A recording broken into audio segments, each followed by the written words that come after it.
muscling on an individual at this point, and how you go about determining muscling from the standpoint of evaluating a horse's conformation. The first thing that I would like to point out and make everyone aware of is that there's, generally speaking, only two areas on a horse's body that they cannot appear more muscular than they truly are by carrying fat. Horses are unable to deposit fat along their forearm and along their gaskin. And so if you can first look at those two areas on a horse and determine if those two areas are muscled, then you can move beyond that area and evaluate some other aspects of muscling. So as we first look at this horse, we can certainly look at his forearm and see that he has some definition along the muscling of his forearm. We also want to look to see that he has adequate length to his muscle pattern through his forearm. And when we're evaluating this, we're going to give you a front view here in a few moments.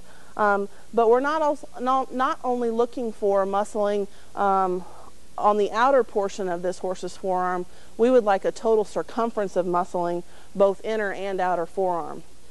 Same thing when we move back here to this horse's gaskin. You can see that this horse has certainly an adequate amount of muscling on his gaskin, so that he shows adequate length to his muscle pattern. And when we look at him from a rear view, we're also going to evaluate that he has muscling on both inner and outer gaskin. So again, we're evaluating the total circumference. Let's go ahead and have a front view.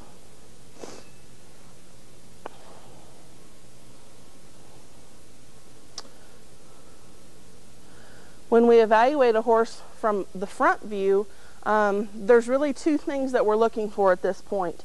We want to look to see that that horse has adequate width to his chest floor, and that he V's up deep in through his pectoral region.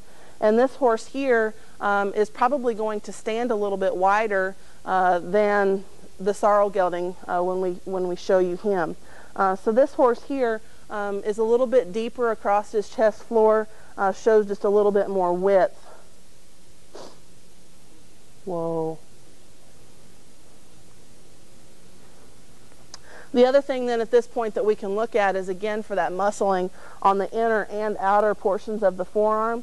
And while this horse is certainly not one that we would say is heavily muscled, for his performance and what we're looking for in this horse, he's certainly adequately muscled at that point.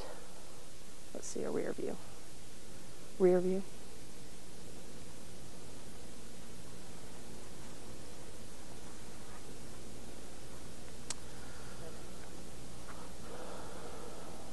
Whoa, perfect. That's all right.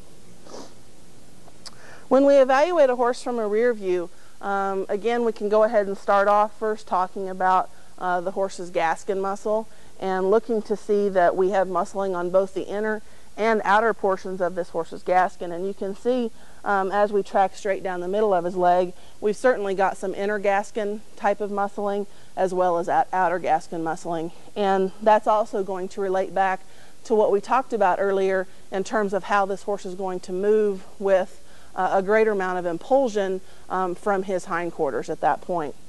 And then the last thing that we can talk about is the width of the horse from a standpoint of looking from stifle to stifle. So essentially from this point on this side to the matching point on the other side. And we would like to see that horse stands wider from the point of the stifle to the stifle than he does from the point of his hip bone to his hip bone. After we've determined that a horse is carrying adequate muscling by evaluating the forearm and the Gaskin and looking at them from a front view and a rear view to evaluate the areas we just discussed, then we'll move back and look at an overall profile view of that horse and look at his muscle pattern. Look at not only the amount of muscling that a horse is carrying, but also the definition of that muscle pattern. We oftentimes talk about quality of muscling in addition to quantity of muscling. And not only do we want a horse that carries adequate muscling as we described this horse, but we also want to see that they're not going to appear as just one large blob of muscling. We're not looking for a horse in a performance arena that's going to appear as a bodybuilder. And in this horse, we can come back to his shoulder And I think that we adequately determined with this horse that what you truly see on him is muscle and not carrying any fat. If he were carrying a large amount of fat, you would look to the areas around his tail head, which you can see back here. He's not carrying a whole lot of fat. You could also look up over the top of this horse's neck, and you could also look through their throat latch, over the area of their ribs. And while you cannot probably easily see his ribs, as I run my finger along this horse, I can easily palpate his ribs. So we're not going to say that what we see with this horse is any amount of fat cover. But moving back to his shoulder, we'd certainly like to be able to see that the horse has some muscling across his shoulder. And we're going to look just simply on this lower portion of his shoulder, and you can see that he's got a fair amount of muscling in this area, which is going to help that horse in his movement later and his ability to pick up and elevate his shoulders and be a better athlete. And then the last area would be to come back and talk about the horse's hip.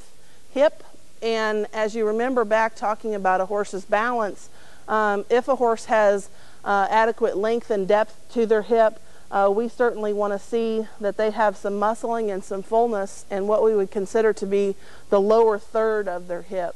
And that's something that you can evaluate both from a profile view. You can also evaluate that from a rear view, from moving their tail aside and looking again from that area from stifle to stifle. We're going to bring back in the sorrel gelding and just quickly talk about his muscle pattern in comparison to the brown gelding. And like I pointed out when we talked about the brown gelding, something we'd like to see is adequate width and depth of a horse's chest floor. And while this horse shows some definition and some Ving up in his pectoral region, he just doesn't have near as much width across the floor of his chest, and nor does he carry as much muscling in that area. Along the same token, with this horse's forearm, this horse has an adequate outer forearm, but isn't simply carrying as much muscling as we would like to see on his inner forearm. And we'll go ahead and flip him around and talk about his hind quarter.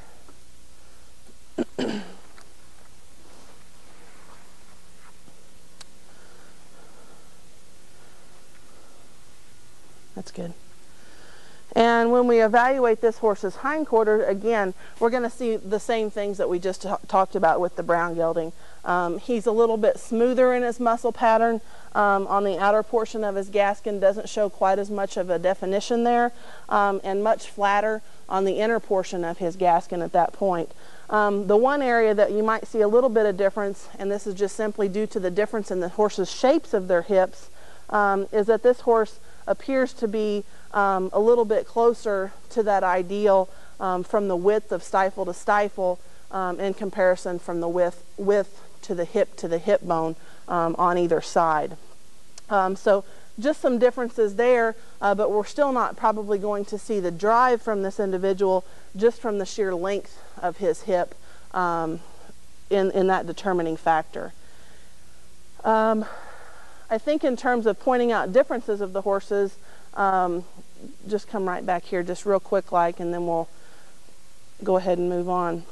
The last thing then that we'll talk about, and I think is worthy of pointing out about these two individuals, this horse here doesn't have near the muscling in through his shoulder area that you saw with the brown gelding. And I think that's probably going to play a part when we go and talk about their movement in their abilities to elevate their shoulders. You may not be able to see it quite as much in a horse that's moving freely on a lunge line, but certainly once you get to training those horses or using those individuals, you would certainly notice a difference in that from a performance standpoint.